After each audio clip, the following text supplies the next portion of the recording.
মুহাম্মাদুর রাসূলুল্লাহ সাল্লাল্লাহু আলাইহি ওয়াসাল্লামের উপরে আল্লাহ পাক আয়াতটাকে নাযিল করে দিলেন। পরিষ্কার কোরআনের ভাষার মধ্যে দিয়ে জানিয়ে দেয় আল্লাহ কোরআন দিয়ে এলান করছে ইয়াতীমা যা মাকরাবা। আল্লাহ ইয়াতীমদের জন্য, পিতৃহীন ইয়াতীমদের জন্য আল্লাহ বলছে আও মিসকিনা যা মাতরাবা। আল্লাহ ওই সমস্ত ধুলির সাথে লুটিয়ে যাওয়া দারিদ্রদের ব্যাপারে আল্লাহ পাক বলছেন সুম্মা কানা মিনাল্লাযিনা আমানু। আল্লাহ কোরআন দিয়ে বলছেন অথবা তোমরা অন্তর্ভুক্ত হও মুমিনদের মধ্যে, ওয়া তাওয়াসাউ বিস-সাবরি, সবরকারীদের মধ্যে, ওয়া তাওয়াসাউ বিল মারহামা, এবং দয়া দক্ষিণার মধ্যে দয়াকারী ব্যক্তিদের মধ্যে তোমরা অন্তর্ভুক্ত হয়ে যাও। উলাইকা আসহাবুল মাইমানা, তারাই সৌভাগ্যশীল। আল্লাযীনা কাফারু বিআয়াতিনা হুম আসহাবুল মাশআমা, যারা আমার নির্দেশ প্রত্যাখ্যান করেছে তারা হতভাগা। আলাইহিম নারুন মুসাদা, তাদের উপরে অবরুদ্ধ রয়েছে প্রচন্ড আগুন। এখানে আয়াতগুলো দিয়ে আল্লাহ বলছেন কত সুন্দরভাবে আল্লাহ পাক জানিয়ে দিচ্ছে।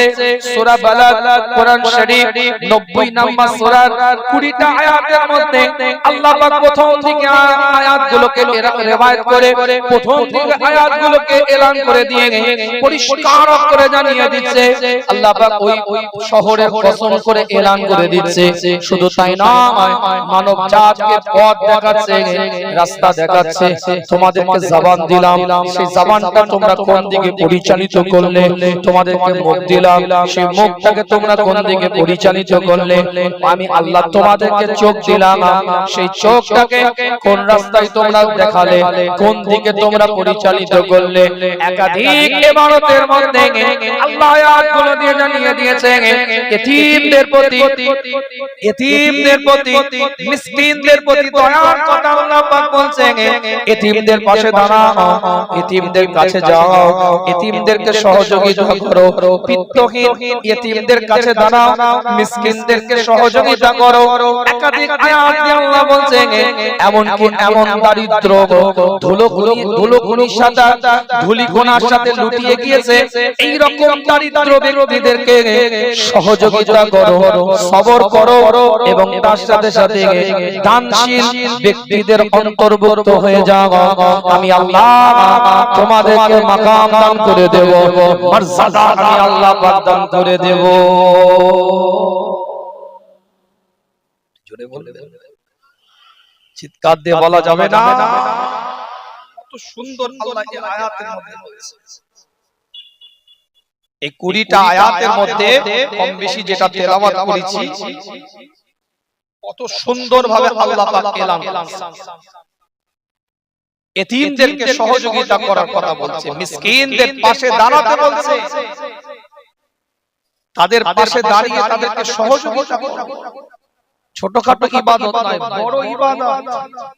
সাবরকারী বান্দাদের অন্তর্ভুক্ত হও। কত সুন্দরভাবে আল্লাহ মানুষদেরকে জানিয়ে দিচ্ছে। পিতৃহীন যারা, তাদের কাছে দাঁড়াও। আও মিসকিনা যা মাতরাবা, মিসকিনদেরকে সহযোগিতা করো। যারা ধুলিকণার সাথে লুটিয়ে গিয়েছে তাদেরকে সহযোগিতা করো। মসজিদে নববীর মধ্যে আল্লাহ নবী মুহাম্মদুর রাসূলুল্লাহ সাল্লাল্লাহু আলাইহি ওয়াসাল্লাম কিতাবটা খুলে দেখে পরিষ্কার করে লেখা আছে আল্লাহ নবী মুহাম্মদুর রাসূলুল্লাহ সাল্লাল্লাহু আলাইহি ওয়াসাল্লাম মসজিদে নববীর মধ্যে বসে আছেন। আল্লাহ নবী মুহাম্মদুর রাসূলুল্লাহ সাল্লাল্লাহু আলাইহি ওয়াসাল্লামের দরবারটার মধ্যে একজন মেহমান এসেছে মেহমানদারি করার জন্য। আল্লাহ নবী ওই ব্যক্তির দিকে লক্ষ্য করে বলে, আপনার তো কিছু মেহমানদারির দরকার আছে, আপনার তো কিছু মেহমানদারির প্রয়োজন বোধ আছে, কিছু তো মেহমানদারি আপনার করতে হবে, কিছু মেহমানদারির তো দরকার আছে আপনার, কিছু মেহমানদারির তো প্রয়োজন আছে আপনার। সে ব্যক্তি বলতে থাকে আপনি যদি আমার জন্য কিছু খাবারের ব্যবস্থা করে দেন খুবই আমার জন্য ভালো হয়, কারণ আমি ক্ষুধার্ত, এই অবস্থায় এখানে বসে আছি, আমি ক্ষুধার্ত, এই অবস্থায় আমি এখানে বসে আছি, আপনি খাদ্যের ব্যবস্থা করলে খুবই আমার জন্য উপকার হয়। আল্লাহর নবী হযরত উম্মে সালমা রাদিয়াল্লাহু তাআলা আনহার কাছে পাঠিয়ে দিলেন। উম্মে সালমা রাদিয়াল্লাহু তাআলা আনহার ঘর থেকে খবর এসে যায় 3 দিন পর্যন্ত উম্মে সালমার ঘরের মধ্যে কোনো খাদ্য চলে নাই, কোনো খাদ্য নাই। হযরত মাইমুনা রাদিয়াল্লাহু তাআলা আনহার কাছে পাঠিয়ে দিলেন। উম্মে মাইমুনা রাদিয়াল্লাহু তাআলা আনহার কাছে খবর আসে তেনার বাড়িতে কোনো খাদ্য, কোনো সম্পদ তার কাছে না নাই যে বাড়িতে কিছু খাদ্য পাঠিয়ে দিবে। আম্মা আয়েশার কাছে পাঠিয়ে দিলেন, আম্মা আয়েশার কাছেও কোনো খাদ্য নয়, কোনো খাবার আমার আয়েশার কাছেও নয়। আল্লাহর নবী নবী মুহাম্মদুর রাসূলুল্লাহ সাল্লাল্লাহু আলাইহি ওয়াসাল্লাম হুজুর মসজিদে নববীর মধ্যে কাতারে সাহাবায়ে হুজুরা বসা। আল্লাহর নবী আল্লাহর রাসূল মসজিদে নববীর মধ্যে সাহাবায়ে হুজুরদের দিকে লক্ষ্য করে আওয়াজ দিয়ে চিৎকার দিয়ে বলতে থাকে তোমাদের মধ্যে কেউ কি এমন ব্যক্তি আছো, তোমাদের মধ্যে এমন কেউ কি মানুষ আছে এই আমার সাহাবাদের মধ্যে আজকে আমার এই মেহমানের মেহমানদারি দায়িত্বটা নিবে, এই অসহায়ের একটু মেহমানদারি করবে, কেউ কি তোমাদের মধ্যে এমন আছো? আল্লাহর নবী নবী মুহাম্মদ রাসূলুল্লাহ সাল্লাল্লাহু আলাইহি ওয়াসাল্লামের বারগায় একজন গরীব সাহাবা আস্তে আস্তে হাতটা উঠাতে থাকে, আস্তে আস্তে হাতটা তুলে বলে ইয়া রাসূলুল্লাহ ইয়া হাবিবাল্লাহ, হুজুর আজকে আপনার মেহমানের আমি আপনার সাহাবা মেহমানদারি দায়িত্বটা নিয়ে নিলাম। জোরে বলে আওয়াজ দিয়ে বলা যাবে, আরেকটু চিৎকার দিয়ে বলা যাবে। কত সুন্দর কোরআন তার ভাষার মধ্যে দিয়ে বলেছে, একাধিক ইবারত দ্বারা প্রমাণিত সুম্মা কানা মিনাল্লাযীনা আমানু ওয়া তাওয়াসাউ বিল সাবরি ওয়া তাওয়াসাউ বিল মারহামা ওয়া তাওয়াসাউ বিস সাবরি ওয়া তাওয়াসাউ বিল মারহামা। কি সুন্দর কোরআন তার ভাষার মধ্যে দিয়ে বলে উলাইকা আসহাবুল মাইমানা, তারাই সৌভাগ্যবান হয়ে যাবে। কিতাবটা পড়ে দেখেন আল্লাহর নবী নবী মুহাম্মদুর রাসূলুল্লাহ সাল্লাল্লাহু আলাইহি ওয়াসাল্লামের বারগা থেকে ওই সাহাবায়ে کرام হুজুর মেহমানকে নিয়ে বাড়ির দিকে যায়। কি সবর দেখেন, কি ধৈর্য দেখেন, কি জীবন চরিত্র দেখেন, কেমন সৌভাগ্যবান দেখেন। আয়াতগুলো দিয়ে একটু বুঝিয়ে দিই আপনাদেরকে। আল্লাহ কোরআন দিয়ে বলেছে, এর দলিলটা হাদিস দিয়ে একটু ব্যাখ্যা করি আপনাদের খিদমতে। আল্লাহর নবী নবী মুহাম্মদুর রাসূলুল্লাহ সাল্লাল্লাহু আলাইহি ওয়াসাল্লামের সাহাবা ওই ব্যক্তিকে হুজুরের দরবার থেকে মেহমানকে নিয়ে বাড়ির মধ্যে প্রবেশ করে। একটা নির্দিষ্ট জায়গায় মেহমানটাকে বসিয়ে দেয়, টুকটুক করে আগিয়ে যায়, পরিবারের কাছে গিয়ে স্ত্রীর কাছে গিয়ে বলতে থাকে রাসূলুল্লাহ সাল্লাল্লাহু আলাইহি ওয়াসাল্লামের দরবার থেকে আমি একজন মেহমানকে নিয়ে এসেছি, বাড়িতে কি কোনো খাদ্য আছে, বাড়িতে কি কোনো খাবার আছে?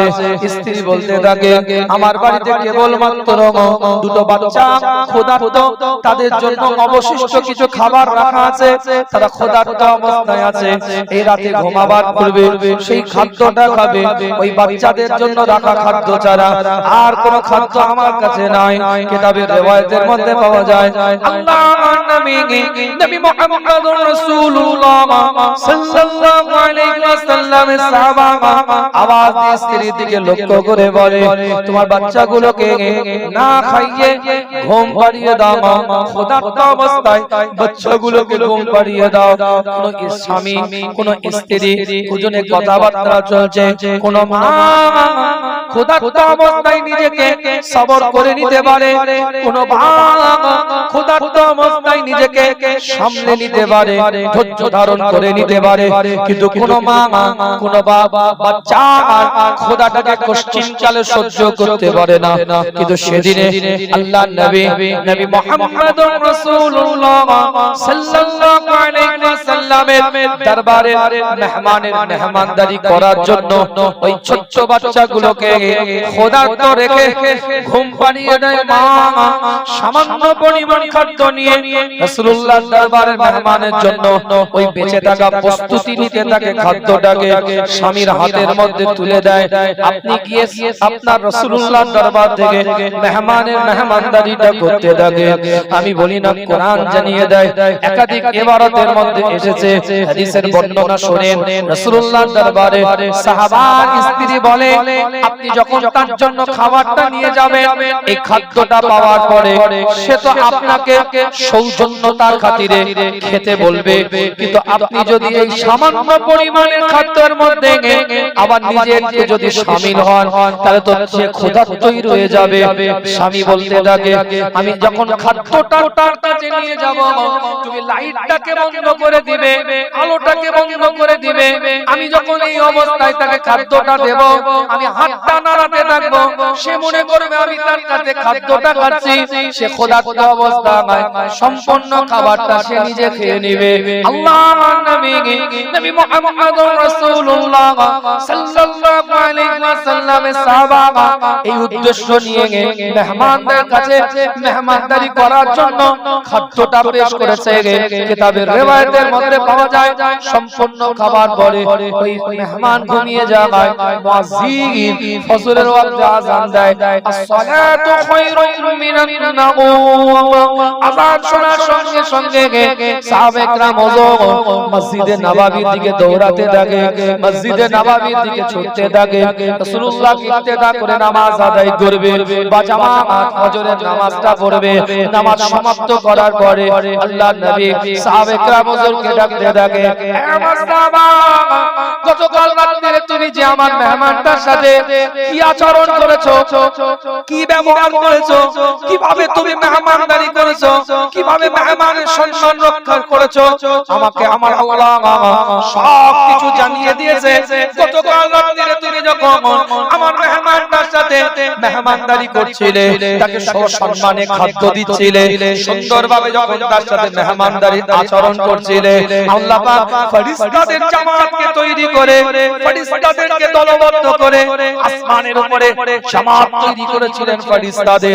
আর আওয়াজ দিয়ে বলছিল, দেখো ওই বান্দাটার দিকে একবার তাকাও, তোমরা তো বলেছিলে ক্বালু আতাজআলু ফিহা মান ইউফসিদু ফিহা ওয়া ইউশফিকু দিমা, তোমরা তো বলেছিলে তাদেরকে তৈরি করবেন না, তাদেরকে মানাবেন না, তারা মারামারি করবে, তারা কাটাকাটি করবে। কিন্তু আমি আল্লাহ, আমি মাওলা, আমি পরওয়ারদিগার বেনিয়ামাস, ইন্নী জাইলুন ফিল আরদি খলিফা, আমার প্রতিনিধি করে দুনিয়াতে পাঠিয়ে দিয়েছি। লাকাদ খালাকনাল ইনসানা ফি আহসানি তাকওয়িম, আমি আল্লাহ তাদেরকে উত্তম পরিকাঠামোর দ্বারাই তৈরি করে দিয়েছি। শুধু তাই নয়, আমি আল্লাহ লাকাদ খালাকনাল ইনসানা ফি কাবাদ, আমি আল্লাহ তাদেরকে পৃথিবীর মধ্যে সৃষ্টি করে পাঠিয়ে দিয়েছি। আমি আল্লাহ তাদেরকে কাবাদের মাধ্যম দিয়ে তৈরি করে দুনিয়ার মধ্যে পাঠিয়ে দিয়েছি।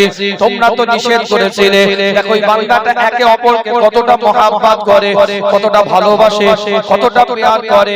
নিজের পরিবারের কাছ থেকে খাদ্যটাকে ছিনিয়ে নিয়ে নিজে সবরে ইখতিয়ার করে, ধৈর্য ধারণ করে, স্ত্রীকে না খেতে দিয়ে, সন্তানকে না খেতে দিয়ে, নিজে না খেয়ে আমি আল্লাহ, আমি মাওলা, আমি পরওয়ারদিগার বেনিয়ামাস, আমাকে খুশি করার জন্য, আমার রেজামন্দির জন্য, আমার নৈকট্য অর্জন করার জন্য আমার দরবার রাসূলুল্লাহর দরবারের মেহমানকে খিদমত করেছে সে। আমি আল্লাহ তার উপরে খুশি, আমি আল্লাহ তার উপরে রেজামন্দি।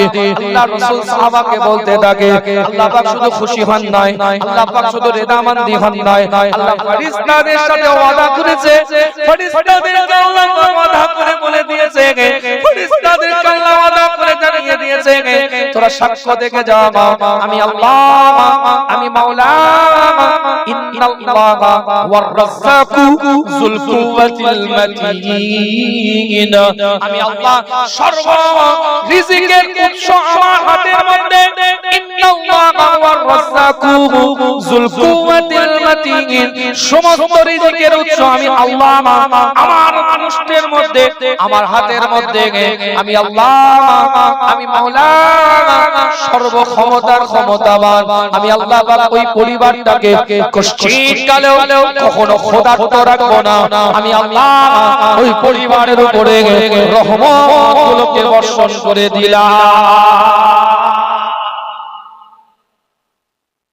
জোরে বলা যাবে না, চিৎকার দিয়ে বলা যাবে না, আরেকটু আওয়াজ দিয়ে বলা যাবে না।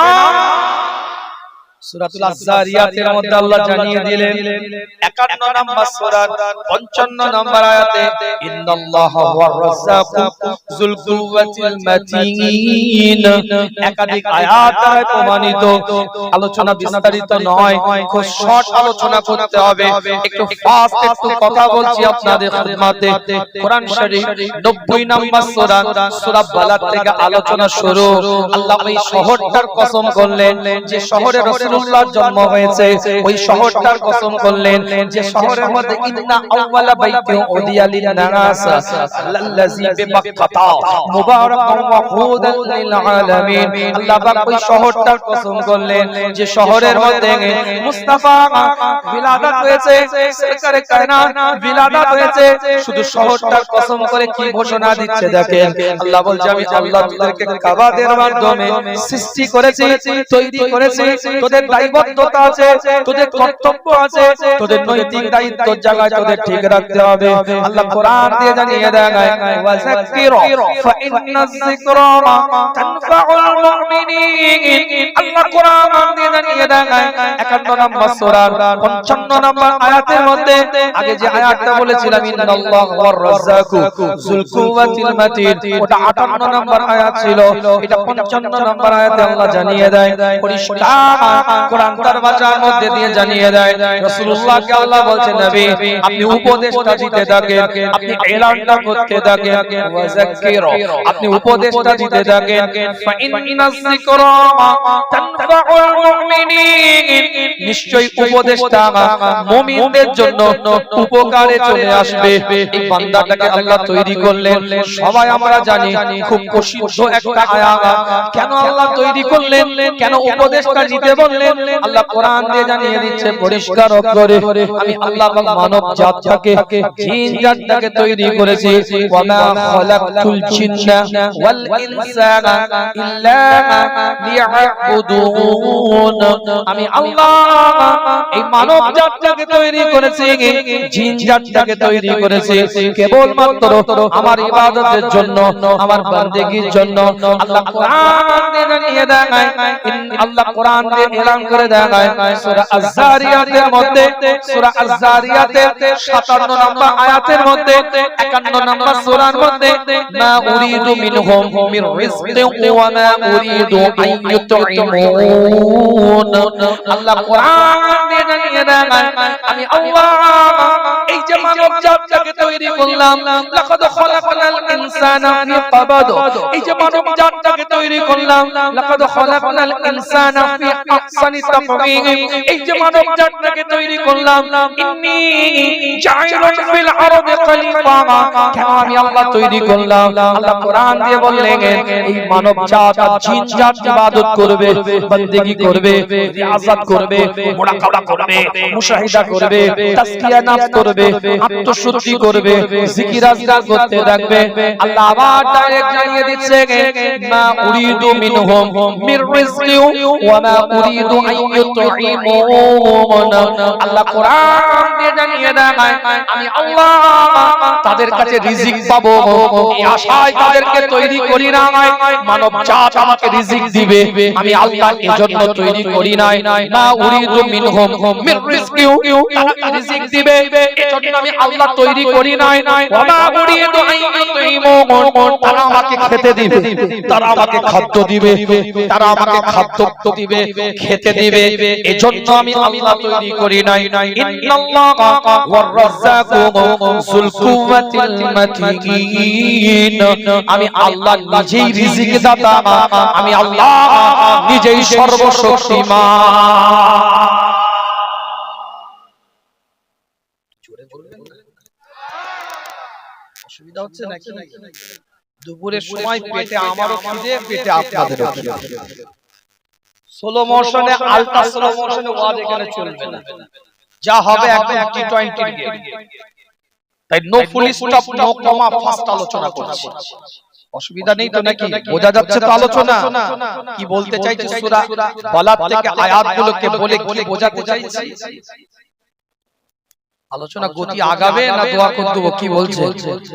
দেখে মনে হচ্ছে তো এসআইআর এর খসড়ায় নাম ওঠেনি, এমন অবস্থা আপনাদের দেখে মনে হচ্ছে এসআইআর এর খসড়ায় নামটা 16ই ডিসেম্বরে দেখতে পাবেন। বুকটা এমন হয়ে গিয়েছে। উর্দুতে একটা কথা আছে, করতে গয়ে গাড়ু হো গয়া ভাঁ। বাংলায় অনেক সময় বলে বাঁশ কেন ঝাড়ে, বাকিটার বললাম না। কালকে রাতের কথা বলছি, জাগার নাম বললে চিনে যাবেন, আমি বলবো না, রেকর্ড চলছে। একজন বিএলও আমাকে বলছে, হুজুর খুব চেষ্টা করছে একটু মোল্লাগুলোকে একটু দৌড় খাটাবে, খুব চেষ্টা করছে, আমাদের উপরে চাপ, যতই ম্যাপিং করে দিচ্ছি আবার নতুন করে সেটাকে পাঠিয়ে দিচ্ছি। টুপিওয়ালা, দাড়িওয়ালা, জুব্বাওয়ালা, পাগড়িওয়ালা, আজকানওয়ালা, নামাজি, পরেশগার, এরা কেন বাদ যাচ্ছে না?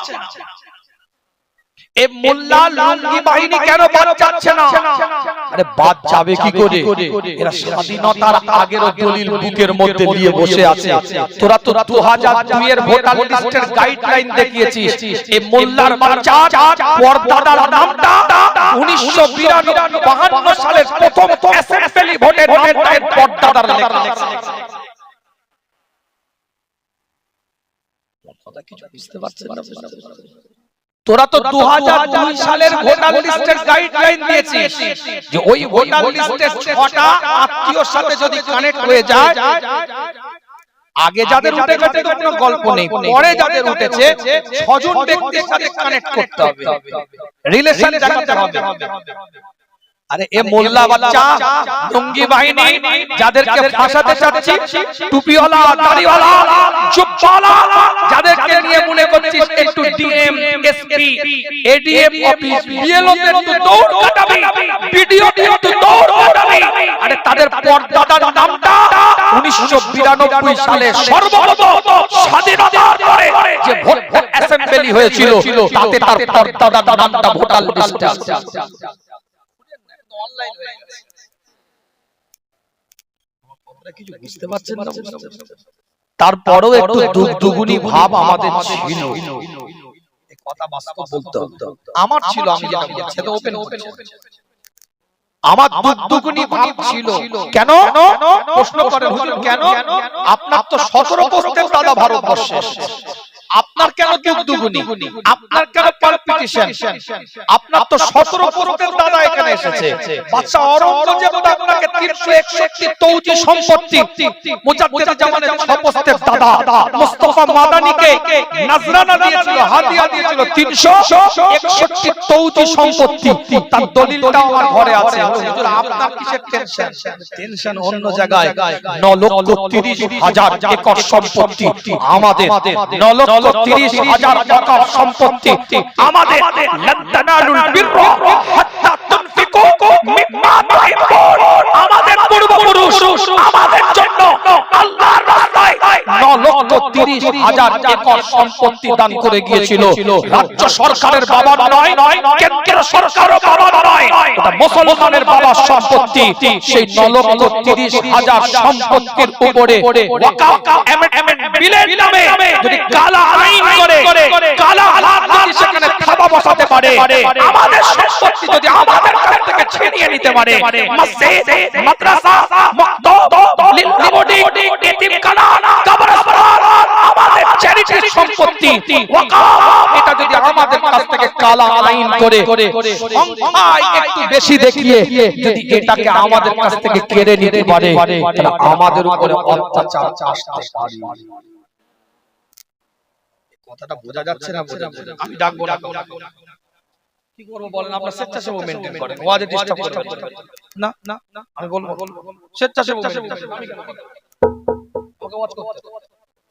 আমার কথা বোঝা যাচ্ছে না? বোঝা যায় না। ভয় কোথায় এটা বোঝালাম।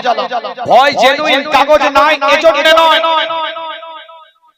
তুই 2002 সালে কানেক্ট করতে বলেছিস, আমি 1992 পর্যন্ত কানেক্ট করে দেব। আমি নয়, এখানে যারা বসা আছে এদের 98% লোকের আমি 1992 পর্যন্ত ঠেকিয়ে দেব। আসেন বসেন। হয়তো আলীর জায়গায় মোল্লা, মোল্লার জায়গায় হোসেন, কারো মোহাম্মদ নেই, কারো মোহাম্মদ আছে, হয়তো পদবি সারনেমের গন্ডগোল হতে পারে, কিন্তু মূল চার পোস্টের দাদা 1992 সালে ওই ভোটার লিস্টের প্রথম অ্যাসেম্বলিতে রেকর্ড করেছে। আমার কথাগুলো বোঝা যাচ্ছে না? অসুবিধা হচ্ছে? বলে ভয় কথা, আমার সম্পদ আমার কাছ থেকে ছিনিয়ে নিল। 6 মাস আগে যে কবরস্থান আপনার নামে রেকর্ড ছিল, সেই কবরস্থানে লেখা হচ্ছে টেম্পোরারি রেজিস্ট্রেড কালেক্টরের নামে 1 নম্বর খতিয়ানে আপনার মসজিদটা উঠে গেল। এই কথা বলে না কেন? কাগজ বুঝেন তো নাকি? মুখ তো ব্যথা হয়ে গেল চেঁচিয়ে চেঁচিয়ে, কাউকে এখনো বুঝাতে পারলাম না। জবে থেকে অ্যামেন্ডমেন্ট বিল এসেছে, অ্যাক্ট এসেছে, সংবিধান বিরোধী একটা বিল এসেছে, অ্যাক্ট এসেছে, তখন থেকে চেঁচিয়ে যাচ্ছে, কিন্তু কোনো আপনার গ্রাহ্য নেই। 7 দিন আগে বললো পোর্টালে নাম তুলতে হবে, কোনো কথা বললো না। সার্ভার এমন করেছে 3 ঘন্টা 4 ঘন্টা ধরে ঘুরে যাচ্ছে, বাফারিং হয়ে যাচ্ছে। বলে দেখো না, অনলাইনে যারা কাজ করে তাদেরকে জিজ্ঞেস করো, সবাই বুঝবে না। রাত জেগে বসে আছি। আমার আব্বাজান 3.5 মাস অসুস্থ, 3.5 মাস হুজুর কেবলা বিছানা সজ্জা, 5 বার উঠা হয়েছে। একবার হসপিটালে 6 দিনের 4 দিনের জন্য ভর্তি করতে হয়। গতকালকে প্রথম জলসা করেছে হারোয়া পেট্রোল পাম্পের পিছনে, এই লাউহাটি পেট্রোল পাম্পের পিছনে। ওখান থেকে গেছে কৃষ্ণমাটি। এখানে এসে আমি থাকতে পারতাম, কিন্তু আব্বাজানের কাছে একদিন যাওয়া হয়নি। মনটা কেমন করছিল। বাড়ি থেকে আবার আমার বক্তব্য এই জায়গায়। 7 দিন আগে বললো উম্মিদ পোর্টালে নাম তুলতে হবে। কদিন আগে? 7 দিন আগে। কোনো গাইডলাইন নেই, কোনো সিস্টেম নেই, কোনো আপনার কি বলে সহযোগিতা নাই, বলে দিল চুপ হয়ে গেল, বাস। আমার কথা ভালো করে বুঝবেন। আল্লাহ আমাদের সকলকে কবুল করেন, নিয়ামতের দ্বারা পরিপূর্ণ করেন, বোঝার চেষ্টা করেন, নীতিমালা বোঝার চেষ্টা করেন।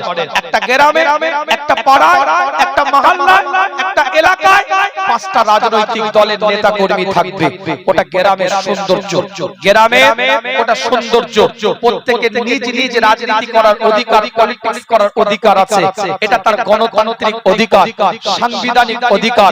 কিন্তু মনে রাখবেন, ওই 5টা রাজনৈতিক নেতা কর্মী ওই মসজিদটাই যখন মসজিদের মুসল্লির পিছনে, ইমামের পিছনে গিয়ে মুসল্লি হিসাবে দাঁড়াবে, মসজিদের বাইরে তার একটা রাজনৈতিক কালার আছে, রাজনৈতিক ঝান্ডা আছে, রাজনৈতিক জার্সি আছে, রাজনৈতিক একটা সে রঙে রঙিত। কিন্তু মসজিদের ভিতরে যখন 5টা মুসল্লি দাঁড়িয়ে আছে, বাইরে সে রাজনীতিক প্রতিনিধিত্ব করছে, জনপ্রতিনিধিত্ব করছে। কিন্তু মসজিদের মধ্যে ইমামের পিছনে যখন ইক্তেদা করে দাঁড়িয়েছে, তার একটাই রং, একটাই পরিচয়, একটাই পরিচিতি, একটাই তার ঝান্ডা, একটাই তার কালার। 5টা রাজনৈতিক দল মসজিদের ইমামের পিছনে, একটাই মুসল্লি, এক মুসল্লি তার পরিচয়, আর কোনো পরিচয় নেই। ওই মসজিদের উপরে যখন আঘাত আসবে, কে কোন দলের এটা দেখতে গেলে হবে না। 5টা মুসল্লি এক জায়গায় দাঁড়িয়ে তার প্রতিবাদ করতে হবে। এটার নাম ইমাম। কথা কিছু বুঝতে পারছেন? বাইরে বেরিয়েছে, আপনি পলিটিক্স করেন, আপনি রাজনীতি করেন, করুন। আপনি বাইরে বেরিয়েছে, আপনার নেতা, আপনার নেত্রী, আপনার রাজনৈতিক ডিসিশন দিবে, আপনি মানুন, আপনার নেতার কথা মানুন, আপনার নেত্রীর কথা মানুন। আপনি পলিটিক্স করেন, রাজনীতি করেন, যে দল করেন, যে পার্টির সাথে জড়িত থাকেন, এটা আপনার গণতান্ত্রিক অধিকার। কিন্তু আপনি যখন মসজিদের মুসল্লি, ওই মসজিদের বিরুদ্ধে কেউ অ্যাটাক করলে, তখন তোমার নেতার কথা শুনতে গেলে হবে না, নেত্রীর কথা শুনতে গেলে হবে না, মুহাম্মদুর রাসূলুল্লাহর কথা শুনতে হবে। যদি তোমার কলিজার মধ্যে ঈমান থাকে। আবার বেরিয়ে আসে, আপনি রাজনীতি করছেন, পলিটিক্স করছেন, রাজনীতির মার্কেটে, রাজনীতির জায়গায়, রাজনীতির মাঠে, রাজনীতির নেতা নেত্রী কথা কি বলছি বুঝতে পারছেন? ডাক্তার ডাক্তারি করবে, এটা তার পেশা, কিন্তু তার ঈমান আল্লাহকে বিশ্বাস করে, রাসূলুল্লাহকে নবী বলে মান্যতা দেয়।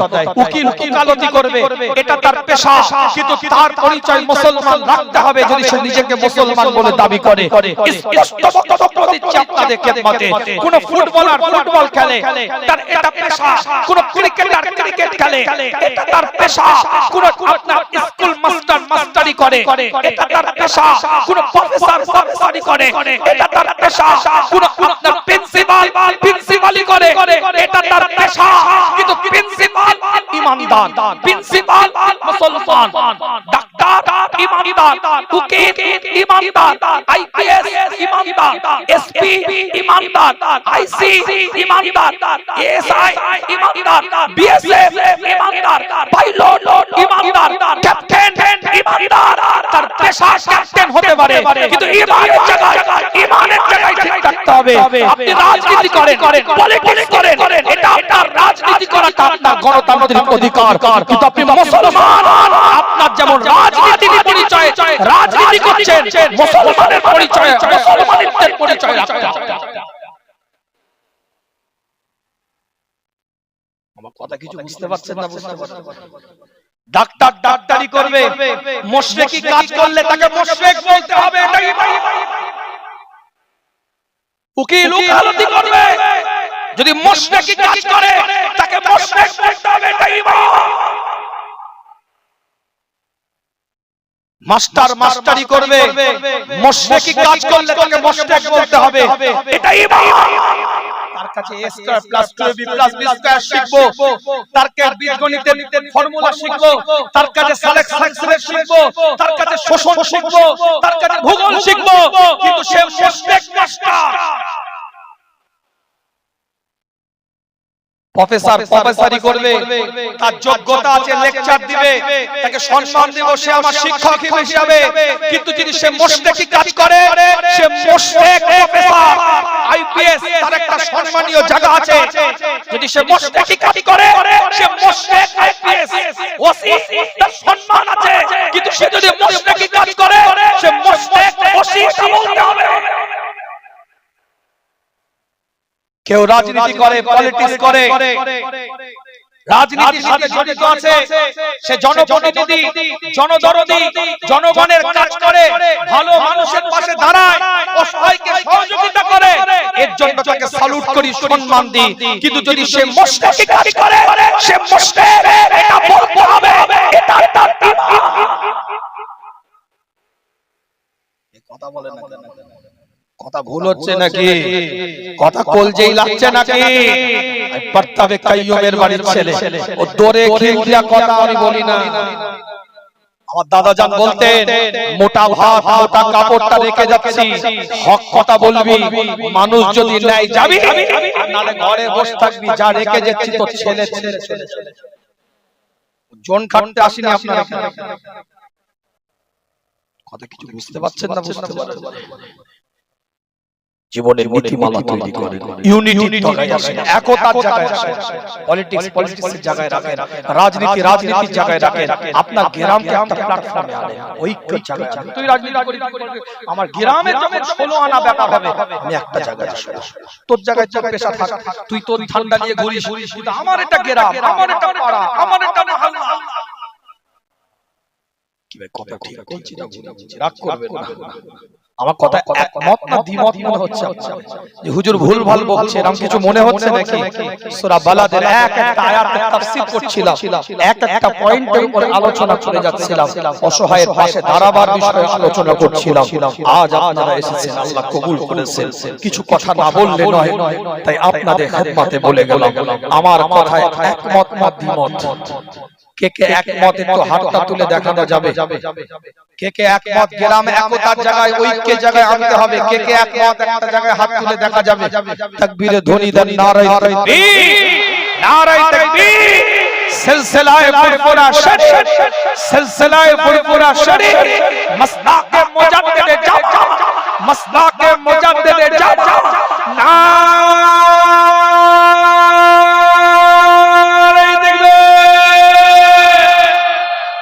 সন্দালিয়া কোরআনিয়া মাদ্রাসা কি সালে সওয়াব, সন্দালিয়া কোরআনিয়া মাদ্রাসা কি সালে সওয়াব। নারে তাকবীর, নারে তাকবীর। আল্লাহ মাকাম দিয়েছে, মর্যাদা দিয়েছে, নিয়ামত দিয়েছে। আলোচনা বরাবর খুব ফাস্ট একটু কথা বলে বিদায়।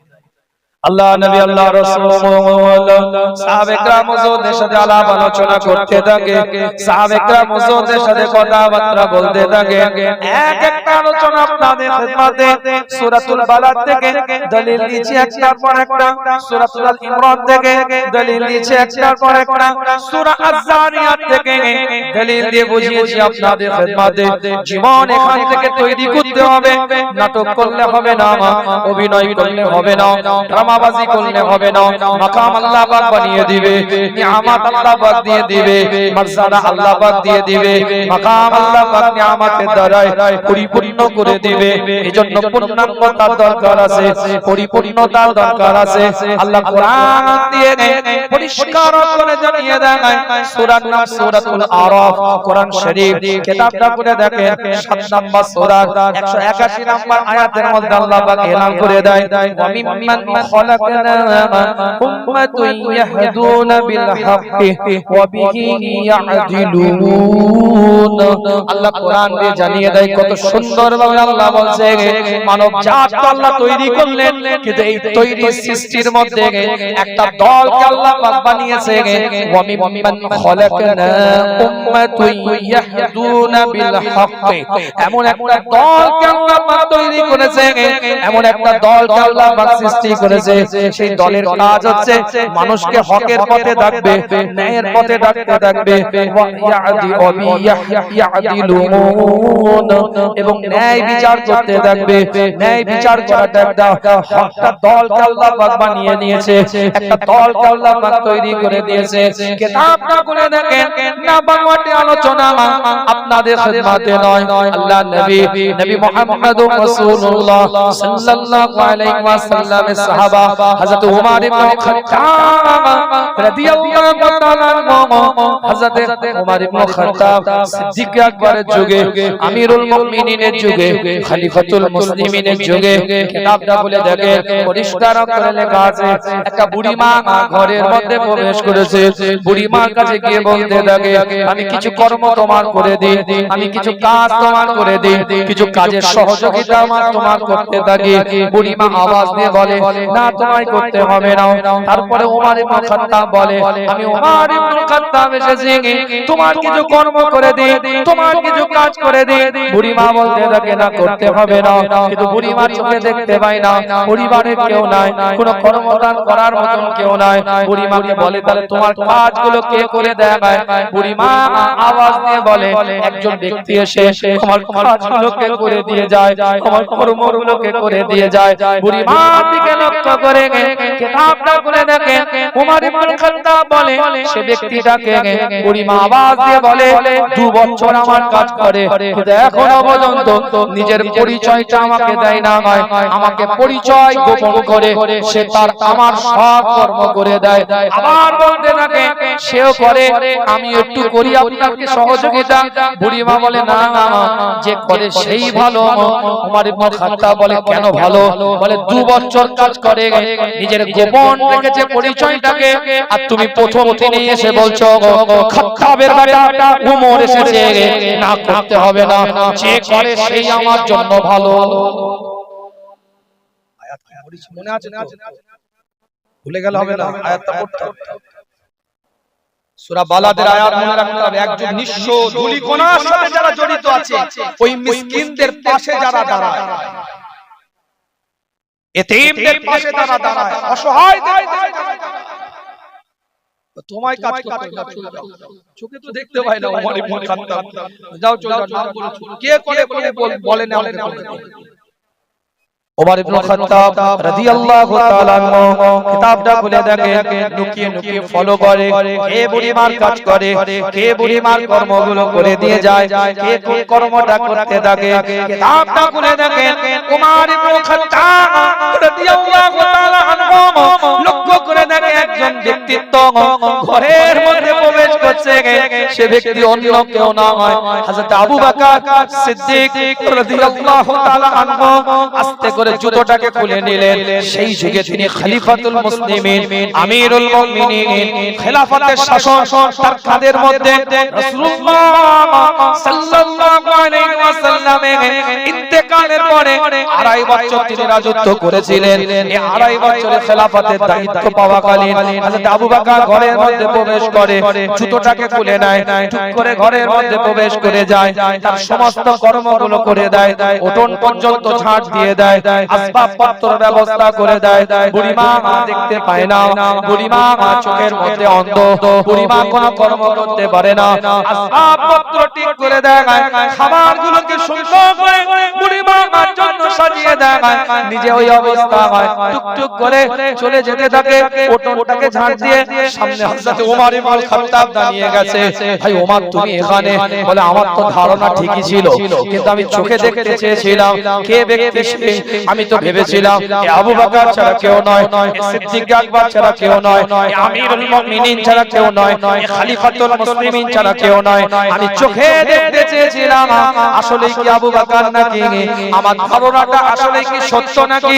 সিদ্দিক আকবরের দিকে লক্ষ্য করে ওমর ইবনে খাত্তাব রাদিয়াল্লাহু তাআলা আনহু বলেন, আমাকে তোমার জীবনে কিছু জিজ্ঞাসা করার নাই, কোন কর্ম তোমার অবাক লাগে নাই? রাসূলুল্লাহর আদর্শ তোমার মধ্যে থাকবে, রাসূলুল্লাহর নীতিমালা তোমার মধ্যে থাকবে, তুমি এতিমের পাশে থাকবে, তুমি অসহায়কে সহযোগিতা করবে, তুমি মিসকিনকে পাশে গিয়ে দাঁড়াবে, এটাই তো তোমার আদর্শ। ওয়া মা আতাকুমুর রাসূলু ফাখুযুহু ওয়া মা নাহাকুম আনহু ফান্তাহু। রাসূলুল্লাহ যেটা নিতে বলেছে তুমি নিবে, রাসূলুল্লাহ যেটা বাদ দিতে বলেছে সেটা বাদ দিবে। তোমার কোন কর্ম আমাকে অবাক করে না। কিন্তু হযরত ওমর ইবনে খাত্তাব বলেন, আমার একটাই প্রশ্ন, তুমি যখন বুড়িমার ঘরের মধ্যে প্রবেশ করলে তুমি তোমার জুতোটাকে খুলে নিলে কেন? এটাই আমার তোমার কাছে জিজ্ঞাসা। এই কাজ করবে রাসূলুল্লাহর আদর্শ তোমার মধ্যে থাকবে না, কার মধ্যে? গরীব, এতিম, অসহায়, দরিদ্রদের পাশে দাঁড়াবে, এটা স্বাভাবিক ব্যাপার। প্রশ্ন এখানে নয়, কিন্তু তুমি জুতোটা খুলে নিলে, জুতোটা খুলে নিয়ে গুটিয়ে ঢুকলে। হযরত আবু বকর সিদ্দিক রাদিয়াল্লাহু তাআলা আনহু বলে, ভাই ওমর এটা আমি বলতে পারবো না, এটা আমার আভ্যন্তরীণ বিষয়, আমি এটা প্রকাশ করব না। হযরত ওমর ইবনে খাত্তাব অনুরোধ করেন, সিদ্দিক আকবর চিন্তা করে রাসূলুল্লাহকে হযরত ওমর ইবনে খাত্তাব বড় ভালোবাসতেন, হুজুর হযরত ওমর ইবনে খাত্তাবকে মহব্বত করতেন, যে নবী এত ওমরকে ভালোবাসতেন। আল্লাহর কাবার গেলাপটা ধরে আরবের থেকে ওমরের ঈমানটাকে আল্লাহর রাসূল চেয়ে নিয়েছিলেন। সেই ওমরকে না বলে থাকি কি করে? আস্তে আস্তে বলতে থাকে, সাহিহাইনের মধ্যে কথা হচ্ছে, আস্তে আস্তে বলতে থাকে, আমি যখন জুতোটাকে খুললাম এজন্যই, আমি যখন রাষ্ট্রনায়ক, রাষ্ট্রপ্রধান, মানুষ আমাকে ফলো করে, মানুষ আমাকে পর্যবেক্ষণ করে, আমার হাঁটার আওয়াজটাও তারা শ্রবণ করে। এই হাঁটার আওয়াজটাকে যদি কেউ মনে রাখে যে খলিফাতুল মুসলিমিনের হাঁটার পদ্ধতিটা এরকম, খলিফাতুল মুসলিমের হাঁটলে এই রকম আওয়াজ হয়, হযরত আবু বকর সিদ্দিক রাদিয়াল্লাহু তাআলা আনহু হাঁটলে এই রকম আওয়াজ হয়। এই হাঁটার শব্দটা যদি কেউ ফলো করে, আর আমি ওই অবস্থায় ঘরের মধ্যে ঢুকছি, ওই পরিমাণ এই শব্দটা শুনে সে যদি মনে করে আমাদের নেতা কত মহান, আমাদের রাষ্ট্রনায়ক কত মহান, আমাদের রাষ্ট্রপ্রধান কত মহান, একটা বুড়িমা অন্ধ অসহায় তার কাছে গিয়ে নিজে সহযোগিতা করে কাজ করে, এটাকে ছুপিয়ে রাখার জন্য, এটাকে লুকিয়ে রাখার জন্য আমার পায়ের শব্দের দ্বারা কেউ যেন আবু বকরকে পেহচানের মধ্যে না আনতে জানতে পারে চিনতে না পারে তাই আমি আবু বকর নিজেকে छुपिए রাখার জন্য নিজেকে গুটিয়ে রাখার জন্য मिटा दो अपने हस्ती को अगर कुछ मर्तबा चाहो जो दाना खाक से मिलकर गुले गुलजार होता है নিজের हस्तीটাকে মিটিয়ে দেওয়ার জন্য আমি আবু বকর ওই হাতের মধ্যে জুতোটাকে নিয়ে বুড়িমা ঘরের মধ্যে প্রবেশ করেছি আর আমি হুজুর সেলফি না তুললে মনে হয় আমার দান কবুল হয় না আমি আমার কথা ভিডিও রিলস বানিয়ে না ছাড়লে মনে হয় এখনো দানটা ঝুলছে আসমানে আমি আমার কথা বলছি আপনাদের কারো কথা নয় ওটাকে ভাইরাল করতে হবে তবেই আমার দিলে তাসাল্লি হবে সান্তনা হবে ভাইরাল যখন হয়ে গিয়েছে আমি মহান হয়ে গেছি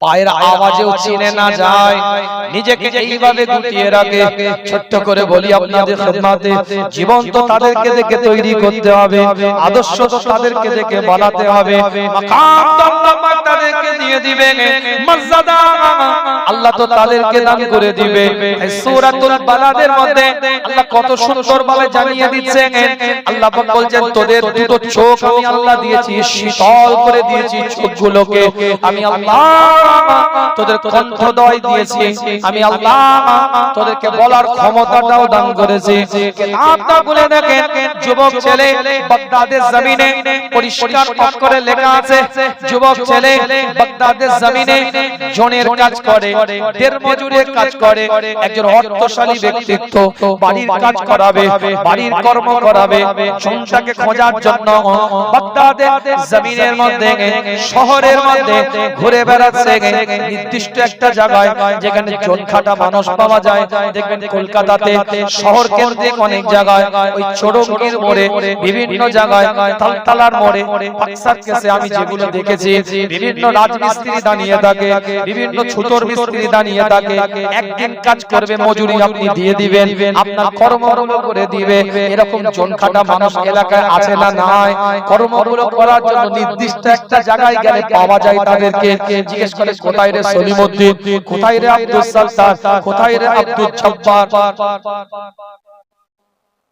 দাদা জানের কাছে একজন থাকতো তার নাম হচ্ছে সীতারাম কথা বলে কি না সীতারাম শিডিউল কাস্টের মানুষ শিডিউল কাস্ট টাইপের যে হয় না শিডিউল কাস্টের লোক নাম তার সীতারাম রাজা বড় হুজুর পীর কেবলা রহমাতুল্লাহ আলাইহি সকাল বেলায় উঠে ডাকতো সীতারাম আবার নিজে কথা বুঝতে মজা তার তো নাম ওটা ডাকতে হতো কথা বুঝতে পারছেন মানে জন খাটে মানে একদিন এসে কাজ করে দিবে দের মজুর পারিশ্রমিক আপনি দিয়ে দিবেন সে চলে যাবে এই শিডিউল কাস্টের লোক তো দাদাজান সকাল বেলা উঠে তাকে তো দরকার আছে কাজ করাবে ডাকতেন সীতারাম আবার নিজে সকাল বেলা আল্লাহ রাসূলের নাম সীতারাম কি হবে মজা তো ওই সীতারাম ওই মানুষটা যখন বয়স্ক হয়ে গেল সবাই কাজ করাতে মজুরি দিতেন আল হযরত নওয়াব হুজুর পীর কেবলা রাহমাতুল্লাহ বলবো তো একটু কথা বললে অসুবিধা নেই হুজুর কেবলাদের একটু কথা একটা কথা শোনা যাবে না এতক্ষণ তো দলিল আদিল্লাহ দিয়ে বললাম আল হযরত নওয়াব হুজুর পীর কেবলা রাহমাতুল্লাহ আলাইহি ওই কম্বল নিয়ে এসেছে গরীব অসহায় দরিদ্র মানুষদেরকে দিবে শীতকালীন বস্ত্র দিবে শীতকালে গরীব এতিম অসহায়দেরকে বস্ত্র দিবে নওয়াজুল কেবলা একটা কম্বল বাবু একটা কম্বল আমাকে কম্বলটা এভাবে নিয়ে বসে আছে দলিস থেকে মাঝে মাঝে আবার যেন মনে হচ্ছে হুজুর কাউকে খুঁজছে ওই ব্যক্তিটাকে কম্বলটা দিবে হুজুরের অ্যাটিটিউড এরকম মনে হচ্ছে হুজুর এমন ভাবে দেখছে কিছুক্ষণ পরে ওই সীতারাম চুপচুপ করে হেঁটে নওয়াজ হুজুর কে হাতে কম্বল এলাও সবাই চলে যেতে বলছে শোনো এই যখন পরিশ্রম করতে পারতো মানে গায়ে গতরে ক্ষমতা ছিল পরিশ্রম করতে পারতো সবাই ডেকে ডেকে বেচারাকে কাজ করাতো এখন বেচারা খাটতে পারে না গায়ে গতরে ক্ষমতা নাই কেউ কিছু দেখে না গো বাবু কেউ দেখে না ঠান্ডায় কষ্ট হবে আমি একটু কম্বল জোরে বলবেন জোরে বলা যাবে না?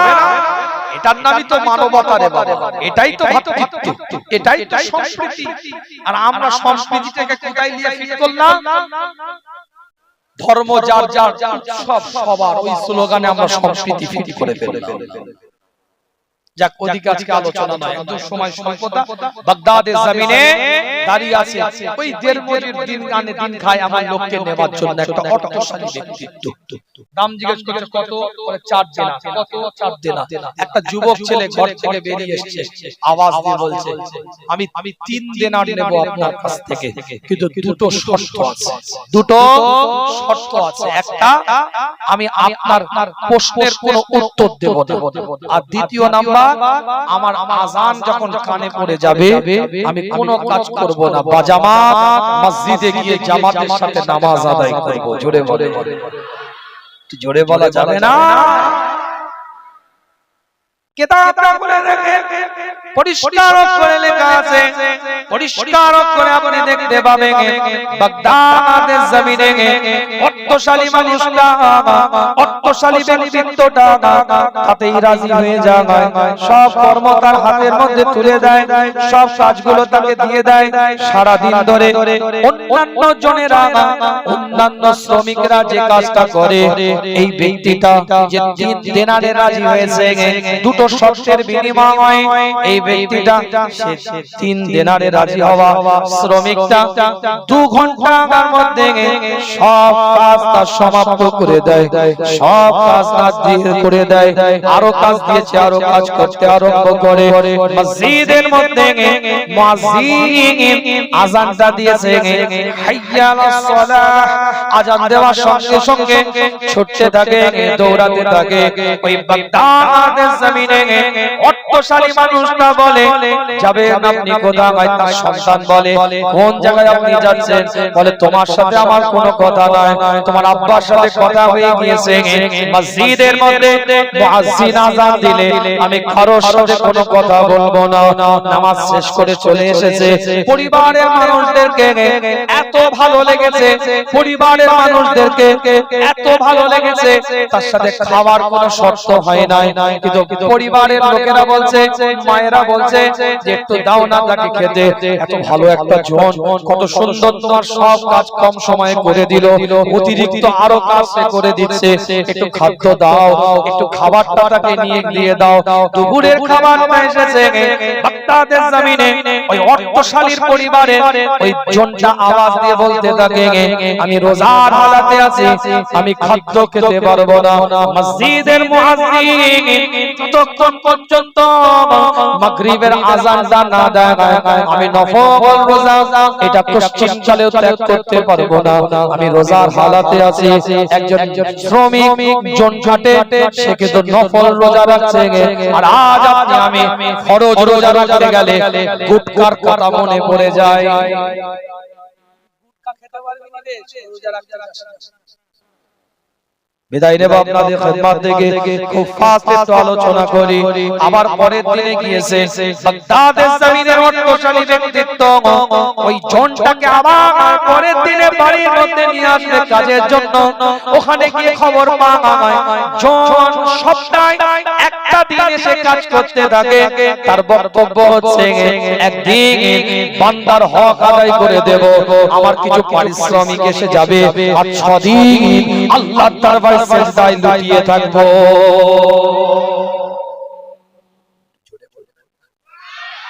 আরেকটু জোরে বলা যাবে। নির্দিষ্ট সরকার ওই দিনে, যেই দিনে বাগদাদের শহরের মধ্যে, বাগদাদের টাউনের মধ্যে ওই জায়গায় জনটা এসে দাঁড়িয়ে থাকে, শ্রমিকটা এসে দাঁড়িয়ে থাকে কর্ম করার জন্য, কাজ করার জন্য। সপ্তাহে যেদিন তাই ওই জনটা বাগদাদের শহরে ওই জায়গায় দাঁড়িয়ে থাকে, সেই দিনে ওই ব্যক্তি এসেছে শহর কেন্দ্রিক ওই অর্থশালী মানুষটা আওয়াজ দিয়ে বলে আমি যাকে আগের সপ্তাহে কাজের জন্য নিয়ে গিয়েছিলাম সে মানুষটা কোথায়, আমি একটু দেখতে চাই। সে ব্যক্তিটা ব্যক্তিটাকে আমি একটু নিয়ে যাব। অন্যান্য ব্যক্তিরা বলে তিনি তো অসুস্থ, তিনি আজকে এই সপ্তাহে আসেন নাই, তার বাড়িটা কোথায়? বলে বাগদাদের জমিনে একটা কবরস্থানে, বড় কবরস্থানের পিছনে ঝুপড়ি ঘরের মধ্যে তিনি থাকেন। অর্থশালী মানুষটা তার ঘরের মধ্যে গিয়েছে, চড়ে তরতর করে কাঁপছে, আস্তে করে উঠে বসেছে, দেখে সালাম বিনিময় হয়েছে। একটা পুটলি থেকে কিছু অর্থ হাতে দিয়ে বলে আমি আজকের রাত্রে মারা যাব, আমি আজকের রাত্রে ইন্তেকাল করব, আপনি অর্থটা দিয়ে আমার কাফনটা কিনবেন, আমার জানাজাটা একটু পড়িয়ে দিবেন। এই মানুষটা অবাক হয়ে তাকিয়ে আছে, কথা বলতে পারে না। অর্থশালী মানুষটার হাতে একটা খুঁজে খুঁজে কোথা থেকে হীরের আংটি হাতের মধ্যে তুলে দিয়ে বলে আমাকে দাফন করার পরে, আমাকে কবরস্থ করার পরে এই হীরের আংটিটা নিয়ে আপনি বাগদাদের জমিনের মধ্যে হারুন রশিদের কাছে যাবেন, আপনাকে ওখানে যেতে দিবে না, হাই সিকিউরিটি আছে সেখানে, হাই ক্যাটাগরি সিকিউরিটি, আপনাকে ঘেঁষতে দিবে না হারুন রশিদের কাছে। তিনি রাষ্ট্রনায়ক, তিনি রাষ্ট্রপ্রধান, তিনি সাম্রাজ্য পরিচালনা করেন, আপনাকে তাকে কাছে ঘেঁষতে দিবে না। আপনি শুধু এটা বলবেন হারুন রশিদকে গিয়ে বলো আমি হীরের আংটির ব্যাপারে কিছু কথা বলতে এসেছি। কিতাবের রিওয়ায়াতের মধ্যে পাওয়া যায় সকালবেলা এসে দেখে ওই জনটা, ওই শ্রমিকটা ঘরের মধ্যে এমন ভাবে তাকিয়ে আছে যেন কার একটা দিদার হয়ে গিয়েছে, সে মারা গেছে, ইন্তেকাল করেছে, আল্লাহ তাকে সারা দিয়ে দিয়েছে। তার কাফন কিনে নিয়ে এসে কাফন পরিয়ে গোসল দিয়ে সুন্দর করে জানাজার প্রস্তুতি নিচ্ছে।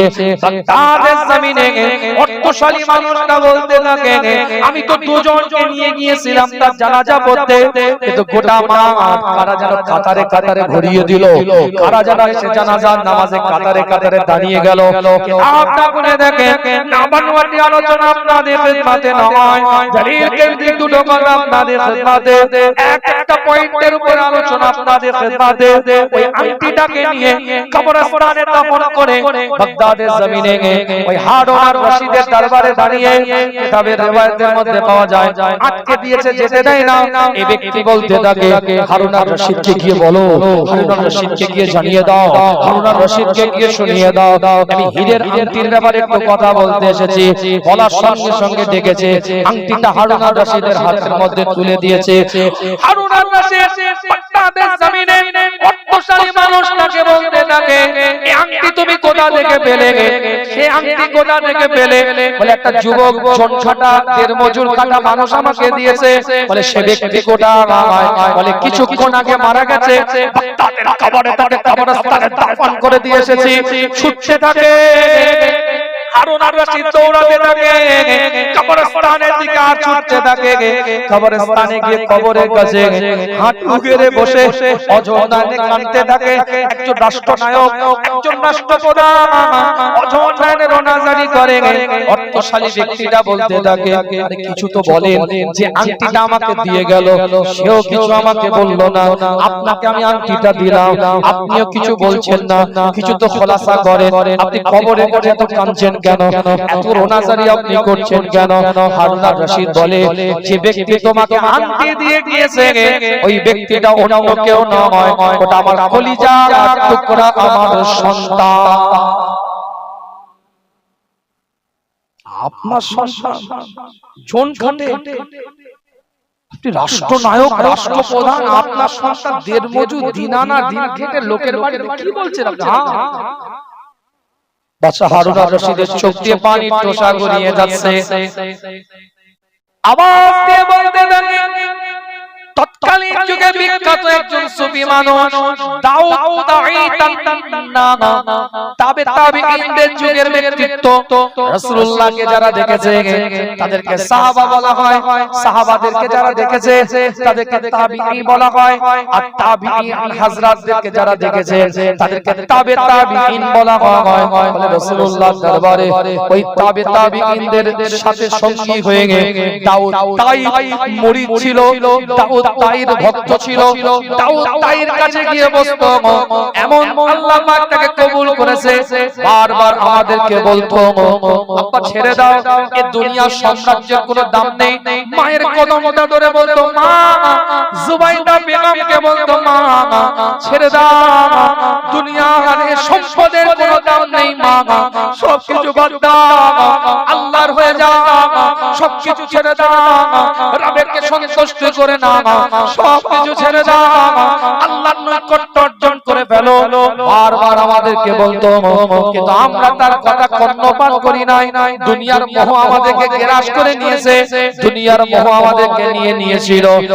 আজ তারা আমাকে, তারা সে ব্যক্তি ছেড়ে দিয়ে গেছে, সন্তান আমাকে ছেড়ে দিয়ে চলে যায়। একটাই মাত্র হীরের আংটি তার কাছে ছিল, সেই হীরের আংটিটা আমার সম্পদের হওয়ার কারণে মৃত্যুর আগে পর্যন্ত আমার হাতের মধ্যে সেই আংটিটাও তুলে দিয়ে গেল। এটা আমার শুধু সন্তান নয়, এটা আমার পীর, এটা আমার মুর্শিদ। আল্লাহ আমার সন্তানের কাছ থেকে আমাকে অনেক কিছু আল্লাহ শিখিয়ে দিয়েছে।